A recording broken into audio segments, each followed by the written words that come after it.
A warm welcome to TV Africa News. This is Africa Today. My name is Najima Luima, but first are the headlines. Court of Appeal postpones the ruling in Hamis Chigundu's case against Diamond Trust Bank. Chief Justice Owinyi Doro gives reasons for refusal to step down in Bobi Wine's petition. Interim government assumes power in Libya as elections date set. And in sports, Libyan boxers prepare for African Championships after more than 30 years. Now the news in detail. The Court of Appeal today postponed the date for the ruling of the case in which Diamond Trust Bank seeks to overturn a High Court ruling which faulted Diamond Trust Bank Uganda for collecting debts on behalf of its parent company, Diamond Trust Bank Kenya. Kachanchu reports. Today, the Court of Appeal was expected to give its ruling on a case filed by Hamis Chigundu and his two companies, Ham Enterprise Limited and Kiggs International Uganda Limited, against Diamond Trust Bank Uganda and Diamond Trust Kenya in March last year, accusing them of fraudulently siphoning more than 120 million shillings from his accounts without his knowledge and consent. However, the court said it will communicate another date of ruling. Chigundu said that between February 2011 and August 2018, he was offered credit facilities by the banks to develop commercial properties in Uganda. But as he continued servicing them, he learned that the banks were taking out money from his accounts. He also asked the court to declare Diamond Trust Bank Kenya demands for payment illegal since it was not registered to carry out business in Uganda. Both parties today appeared to court waiting for the ruling before the news of postponing the date. The respondent, Mr. Hamis Chigundu, refused to comment on the court's decision, saying he is waiting for the ruling. Diamond Trust Bank Uganda has teamed up with DTB Kenya to meet the credit request by Ham Enterprises Limited and Kiggs International. The main contention is whether DTB was right to take money out of Chigundu's bank accounts to clear the loans without his consent or knowledge. The High Court agreed with Chigundu that it was illegal and that the money should be refunded. Africa Today, Kachanchu Mtabazi reporting. Moving on, youths in Kamocha have been asked to work hard and change their lives. This message has been given by Pamela Obonyo, the head of marketing team at Opportunity Bank, while handing over a package of balls and jerseys to the youths. Nalugo reports. While giving back to the community, Pamela Bunyu, the head of marketing department, Opportunity Bank, urged youths to get involved in sports activities. She reminded youths of how many sportsmen and women earn a lot of money in sports, yet they share the same background. The event today really is to give back to a community that we serve, a community that we are part of. Now today we are specifically focusing on the youth who have organized themselves into a football team, and we are donating uniforms and kits and balls to help them be able to look nice when they participate at events that they have, but also encouraging them to continue engaging in sports, because we believe engaging in academics and sports is what makes someone successful. However, the campaign involved donating of blood to help pregnant women and people who get involved in accidents. TV Africa managed to talk to Mr. Chimbo Wachaus, who works as an insurance officer, who justified the need. We are here for CSR in Kamocha, where I'm born. Fortunately, I'm working still in Kamocha. As a son of the soil, I was looking at impacting the community, given that the bank is in the community. So my bosses found it fit that to be part of the community, and we've started with football, Kamocha United. It's a FUFA 4th division team. It plays with the 4th division team, and we've donated 2 sets of jerseys, we've donated balls. We've also given soccer balls to our junior teams in Kamocha, like KFA, Mulimira Soccer Academy, TLC, Pine Soccer Academy, and Warrior Stars. So we are impacting the community using us who are born in the community, who understand the community, so that we bridge the strategy of the bank of impacting the community. You know the background of Opportunity Bank. from Faulu, Feed the Hungry, to Opportunity Bank. Now we're a fully commercial bank, tier 1 bank. But still we have the heart of the people, the micro people. And the reason why we've held this to impact our community, but also again, we are looking at blood donation. You know, we need blood in our country for mothers and accident people and all those people. So we are here to make things happen, to impact our community. Being in a community of Kamocha, Opportunity Bank has come out to give back to the people. It has donated different things to the people, and we believe this is so phenomenal to the people of the community. We also have blood transfusion services that has also come out to encourage people to give blood to the people on Save Lives. Nahawe Kajura reporting for TV African News. Away from that, Chief Justice Alphonse Owinyi Dolo has said that Mabirizi complaints against him to step aside from the hearing of the presidential election petition in which former presidential candidate Robert Chagulanyi Sentamu alias Bobi Wine was challenging President Museveni's victory through the January 14th polls was weak. Let's take a look.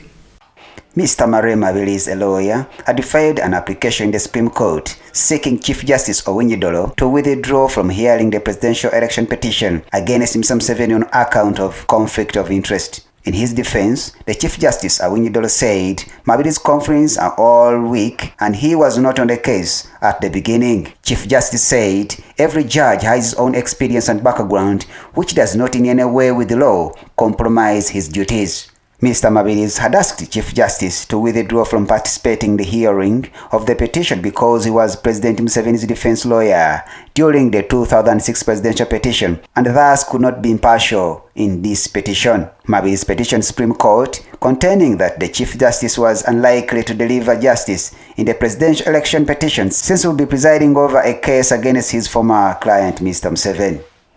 Katende Chabasinga reporting for TV Africa. Let's take a very quick short break. We will be right back.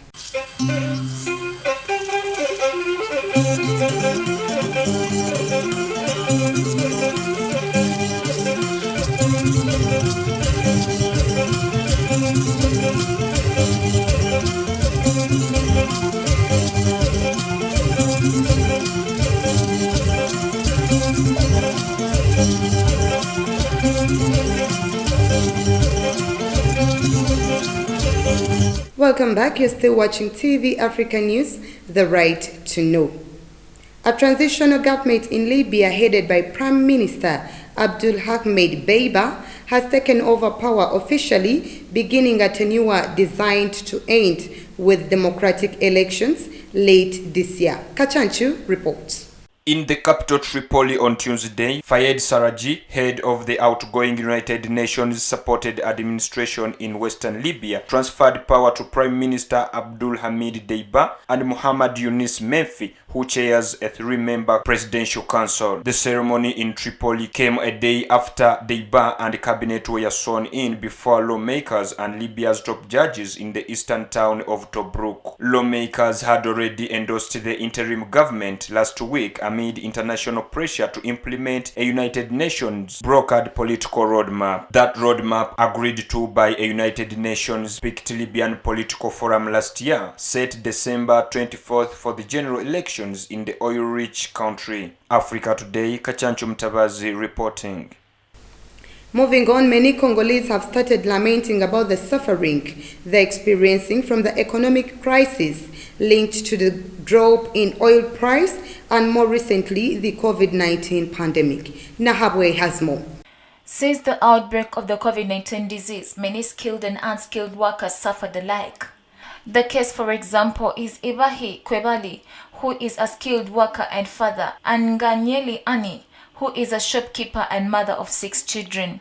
Ibahi, who worked in a construction company before its closure, said that at the time when everything was going well, he couldn't go a week without finding something to do. Unlike today, when he can spend 3 to 4 months at home with no call for a job. Aningayeli was relocated away from the central market due to the current renovation and rehabilitation project of the market. After 2 years of negative economic growth, Congo has recorded, according to IMF, a slight rebound in growth estimated at 1.6% in 2018 due to increased oil production. Reporting for TV Africa News, Nahawe Kajura. Away from that, Myanmar's ruling junta has declared martial law in a wide area of the country's largest city as security forces killed dozens of protesters over the weekend in an increasingly lethal crackdown on resistance to last month's military coup. We have more. In the purview of the growing anti-China sentiment, the Myanmar army took a decision and declared martial law in 6 major zones of Yangon. The United Nations said at least 138 peaceful protesters have been killed in Myanmar since the February 1st military coup, including at least 56 killed over the weekend. The developments were the latest setback to hopes of resolving the crisis that started with the military's seizure of power that ousted the elected government of Aung San Suu Kyi.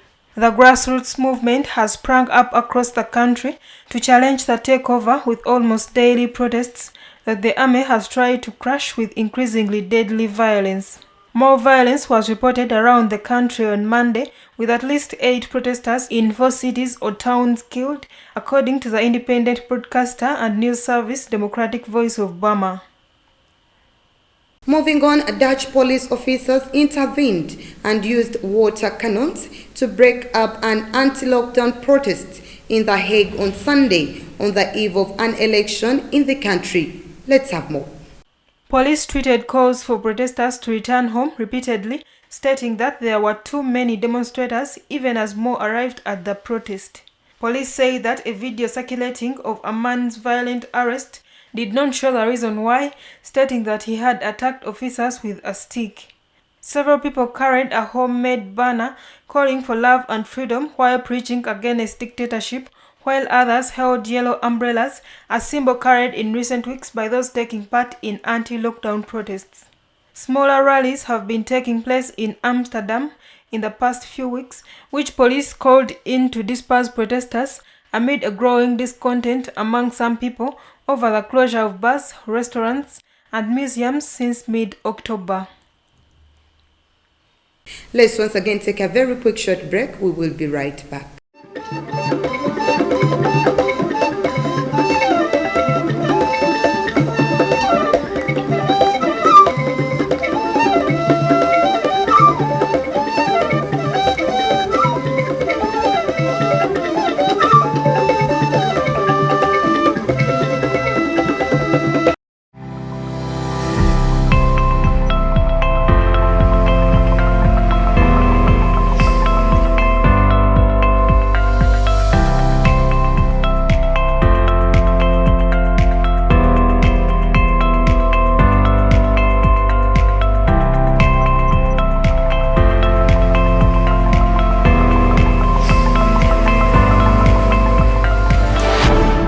Welcome back. You're still watching TV Africa News, The Right to Know.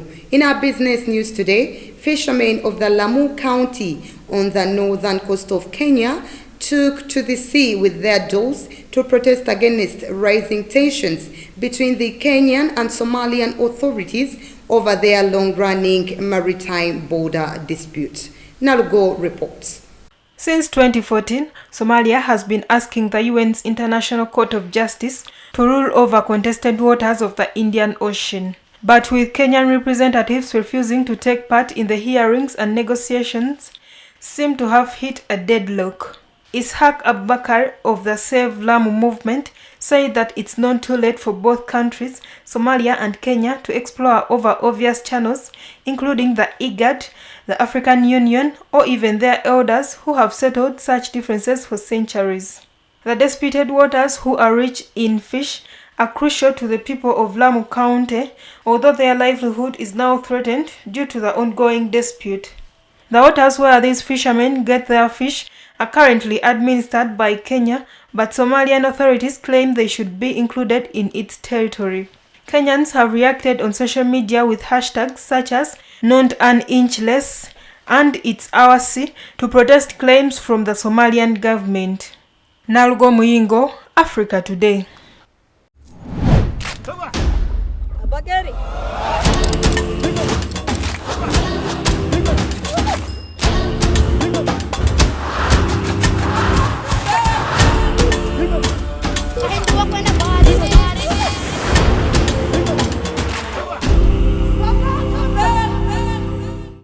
In our health news today, French authorities are investigating a new coronavirus variant found in the Western Brittany region that is more difficult to detect, though for now it does not appear to be more dangerous or contagious. Nalugo has more. This was said by Stephanie Moliès, director of the regional ARS Health Service, during a press conference held on Tuesday after studying dozens of recent deaths. He said that 7 of the victims had shown classic coronavirus symptoms despite having negative PCR tests. Moliès said that further testing of blood as well as muscle samples from the deeper in the respiratory tract confirmed the COVID diagnosis in the patients, who were all elderly and had underlying health risks. Samples sent to the Pasteur Institute in Paris for genetic sequencing confirmed it was a previously unknown variant of the virus that has killed more than 90,000 people in France. Reporting for TV Africa News, Nahawe Kajura.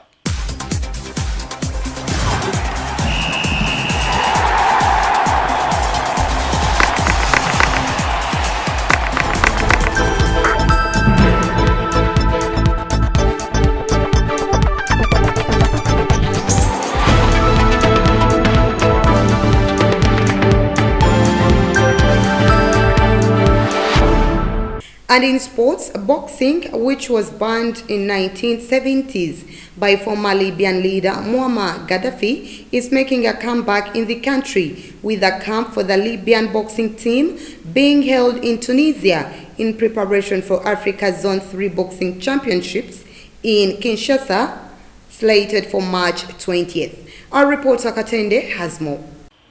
After the long absence of the rings due to global coronavirus pandemic, the Confederation of African Boxing has seen fit to maintain the competition in Kinshasa, an opportunity to bring back confidence to African boxers for upcoming Paris Championship and the Tokyo 2020 Olympic Games.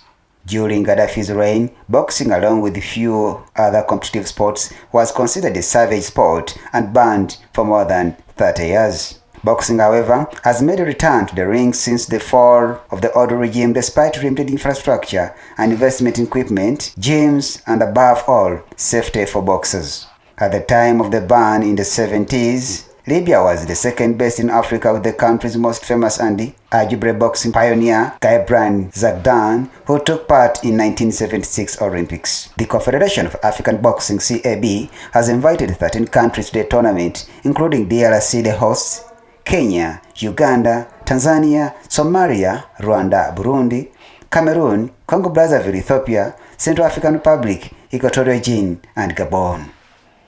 Katede Chawasinga, reporting for TV Africa. Now, before we end our news bulletin today, let's take a recap of our top stories. Court of Appeal postpones the ruling in Hamis Chigundu's case against Diamond Trust Bank. Chief Justice Owinyi Doro gives reasons for refusal to step down in Bobi Wine's petition. Interim government assumes power in Libya as elections date set. And in sports, Libyan boxers prepare for African Championships after more than 30 years.